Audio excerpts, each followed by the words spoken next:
Hello, welcome to an episode of Mumbo Jumbo. That's DJ NBO. And yes, your eyes do not deceive you. This is Final Fantasy VI, the mobile version. Yeah, I know. The artwork looks like it was pastels left out in the sun too long on a hot sidewalk and decided to be then put into the game. I know. It looks gosh awful. I still defend Final Fantasy V, by the way, because it had a more cartoony style, but I will not defend this. Even the enemy sprites look washed out. It looks like some rain went on it or somebody peed on it or something. I mean, it does not look good at all. And don't get me started on the Steam versions of both those games. Oh gosh. Just no. I mean, they could have done the PlayStation portable version treatment to it, but no, you had to do it like FF Dimensions, which no one really liked, though. Never mind, we're not here to criticize that anyway, even though I could be a little critical on it. You'll have your day in the sun soon, sirs. Both you and Final Fantasy V. Oh, yes. Yes, I will. I will do so. But today we're not talking about that. You've probably seen the title of this. I got blocked on Twitter. Yes, I did. I got blocked on Twitter. Well, I should give you a story behind this because it's a little bit of a long-winded, but I'll try to make it as less winded as possible.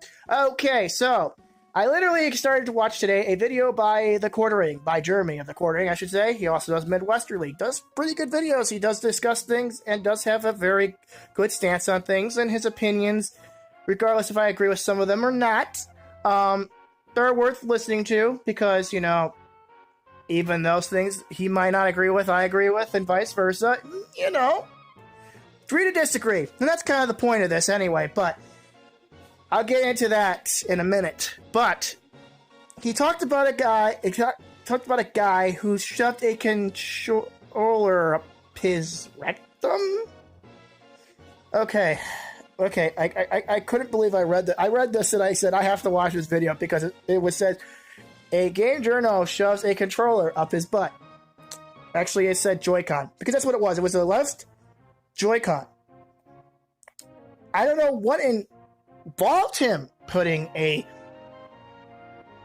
controller up his prostalia, but he did. And I thought maybe this was a joke. I thought it might be like whatever. His stats on game journalists, or game journals as he calls them, is not very highly rated. Mine either, because honestly, they seem to praise these people who make these games with horrible microtransactions or give them good ratings, even though they're really not that great. I'm looking at you, Pokemon Sword and Shield, and you too, IGN, and GameStop. Both of you. Yeah, I'm looking at you guys. Okay, but besides that, I thought this might be a joke article, like whatever. But I went to the site where it was on. I think it was The Verge, I think it was The Verge. I'm not sure. He doesn't work there anymore. I wonder why. But, it was by a guy named Jed Whittaker, I believe. Whittaker or something. I can't remember how to pronounce it. I stink at it. And I don't really want to look at his name because I don't like the guy very much anymore, if you can finally tell the reason of this video. But it was interesting to say the least, and I said, okay, this is a guy I kind of want to be critical with to see what his stance on things are. Because, honestly, I read his first tweet. If you go to his page and read his first tweet, you pretty much know where this guy's coming from. You can even read the description. It's pretty funny, too. So, he brought up a post. You can read this post on his channel, on his Twitter page, not his channel. He had a channel. I would watch it. It's a laugh. But he decided to put this idea of don't hate us, blah, blah, blah. And the thing that set off to me the most was if you sin, you could cast the first stone. And oh my gosh. That little bit got me a little irritated, I will admit.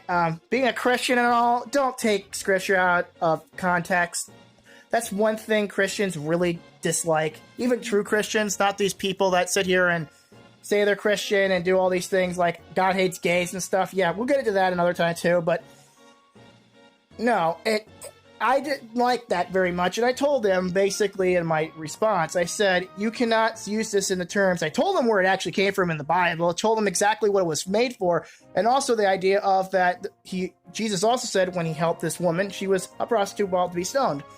And he said that to them because they also had sin in their lives, and they're judging this person even though they had their own sin.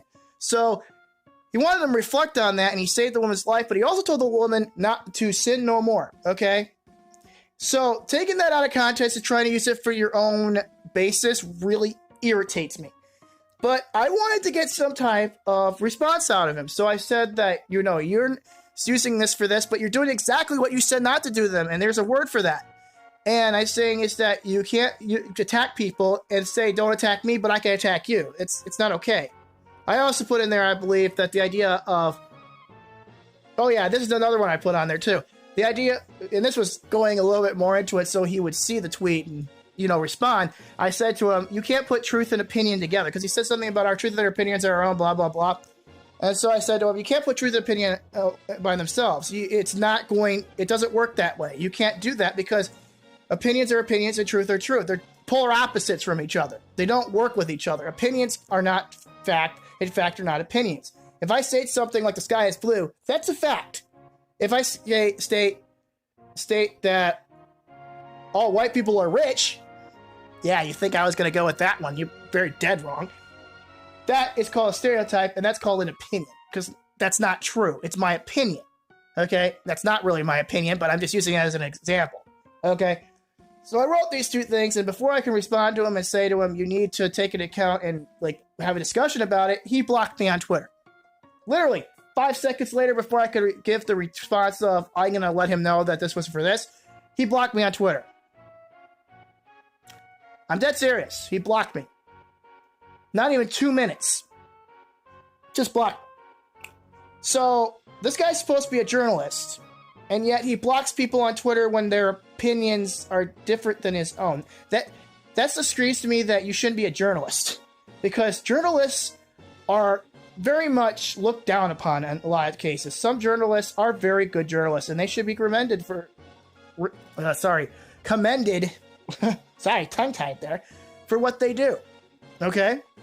And I think those people should be given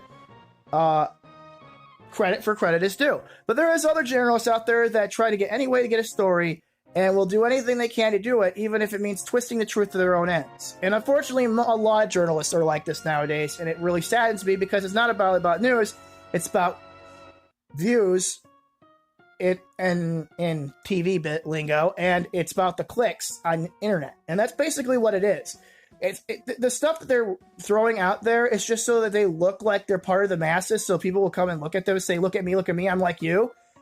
And that doesn't work. And so he's not those type of journalists, from what I'm seeing, because literally I wouldn't ever shove a controller up my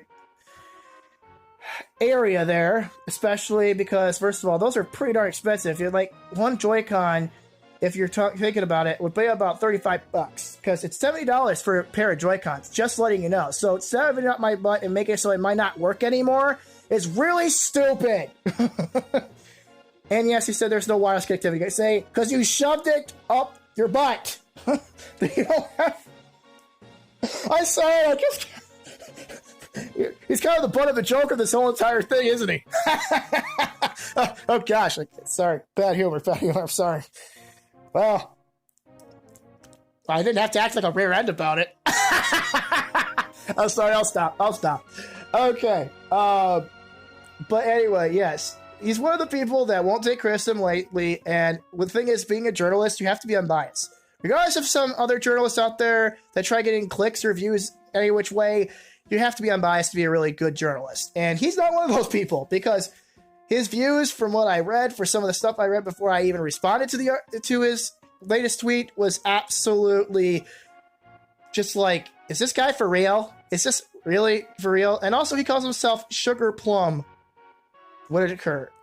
Yes, it says SugarPlum. I'm going, who would be caught dead with a name like that? But, okay. If it was a little girl or something, call herself SugarPlum, okay. If it's a good-looking woman who wants to call her SugarPlum because that's her, name for certain activities, or might even be bad activities. It might just be her nickname. Fine, but you're a guy. That's just wrong, okay?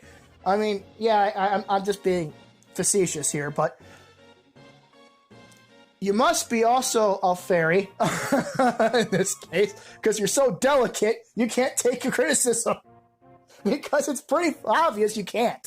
I mean, sorry, I'm allergic to stupidity. But yes, it just absolutely makes me amazed how anyone could have followed this stuff and even take it seriously, because anyone with any logic whatsoever would know that half of these things are just not even airtight enough to fill a balloon. I mean, it's hard to think of things when you just try to think about where their minds are at when they're making up this idea. I'm not trying to criticize people here. I'm trying to understand where you're coming from, because it doesn't make any sense logically to me. I am sorry. I can't comprehend it in the idea of logic. I usually use logic. I'm not just a Christian that's blindly faithful. I actually understand God to the extent of seeing him as logical, not just as spiritual, okay? I didn't come to the conclusion that God exists because I just took it for face value. I looked into it and it makes sense logically, okay? So I'm a very logical person. I'm very much doubt people's intentions a lot, because I can't take everything what a person says anymore wholeheartedly, because I've been burned too many times. So I have to look at things in a logical perspective, and when I can't even come up with that idea when I look at your stuff, then I need to have answers to your criticisms and to understand where you're coming from. And if blocking me on Twitter doesn't show that you have any of that intention, you just want people to believe your stuff and that's it. That's not how truth works. You can't fabricate the truth and make it whatever you want. There's the absolute truth, and then there's fiction. And my word, you must be a fairy, because you must be living in a very fantasy-oriented world where ogres and elves kiss each other and battles wage on with wizards and magi or something. I'm sorry, I just pulled that right out of my out of my backside there. Sorry, I know I shouldn't make any more but seriously, it's fiction. It's fantasy. I'm sorry. But you need to be able to take criticism, and if you're not able to take it, well, might as well get your butt right out of there. This has been Missing Jin, and we'll see you all later. Like, comment, and subscribe, because you'll never know what'll come out of my mouth.